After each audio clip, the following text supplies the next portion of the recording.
কলকাতায় পেট্রোল এখন 110 পেরিয়ে গেছে। মাত্র 9 দিনে 3বার বাড়লো দাম। আর এটা শেষ না। দাদা ও দিদি, একটু হিসাব করি। আপনি যদি রোজ উবের বা ওলা করেন আর গড়িয়াহাট থেকে সল্টলেক যান, সেটার ভাড়া এই মাসেই বাড়বে।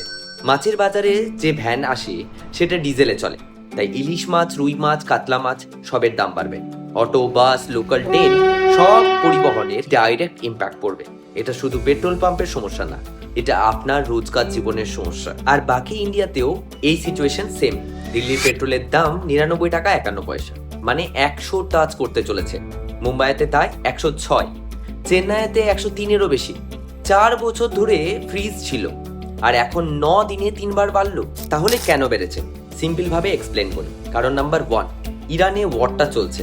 মিডল ইস্টে ইরান আর আমেরিকার মধ্যে কনফ্লিক্ট তীব্র হয়ে গেছে, যার ফলে আন্তর্জাতিক বাজারে ক্রুড অয়েলের দাম 69 টাকা ডলার থেকে লাফিয়ে 104 ডলার হয়ে গেছে।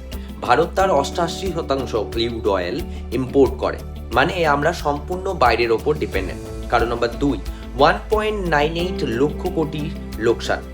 আইওসি, বিপিসিএল, এইচপিসিএল এই 3টি সরকারি কোম্পানি গত কয়েক মাস ধরে প্রতিদিন 1000 থেকে 1600 কোটি লোকসান করছিল। দে কুডন্ট হোল্ড এনিমোর। তাই এখন আপনার পকেটে চাপ পড়েছে। আর কারণ নাম্বার 3, স্টক শেষ। আচ্ছা একটু ভাবুন, গভর্নমেন্ট বলে ইউজলেস কার, সেভ ফিউল, কিন্তু কলকাতার লোকাল ট্রেনে একটা পিক টাইমে আপনি কতটা গাদাগাদি করে যেতে পারবেন? অটো রিক্সা বলছে দাম বাড়াও, ভাড়া বাড়াতেই হবে। ভেন্ডার বলছে দাম না বাড়ালে চালাবো না।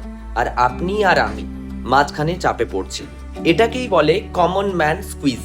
ওপর থেকে চাপ, নিচে থেকে চাপ, মাঝখানে আমরা। এটা কি তাহলে লাস্ট হাই? এক্সপার্টরা বলছেন কোম্পানির মোট আন্ডার রিকভারি 1.98 লক্ষ কোটি। এই হাইকে মাত্র সামান্যই উঠেছে, আরো অনেক কয়েক দফা বৃদ্ধি হতে পারে। আর যদি ইরানের সিচুয়েশন আরো খারাপ হয়, তাহলে ক্রুড অয়েলের দাম 120 ডলারেরও বেশি বাড়বে। অর্থাৎ কলকাতায় পেট্রোলের দাম 120 থেকেও বেশি হতে পারে। পরের আপডেট সবার আগে পেতে এক্ষুনি ফলো আর সাবস্ক্রাইব করুন, বেলটাও প্রেস করুন, আর কমেন্টে বলুন আপনার এলাকার পেট্রোল এখন কত। কলকাতা, শিলিগুড়ি, আসানসোল, দুর্গাপুর, যেখানেই থাকুন আপনি জানান আমাকে।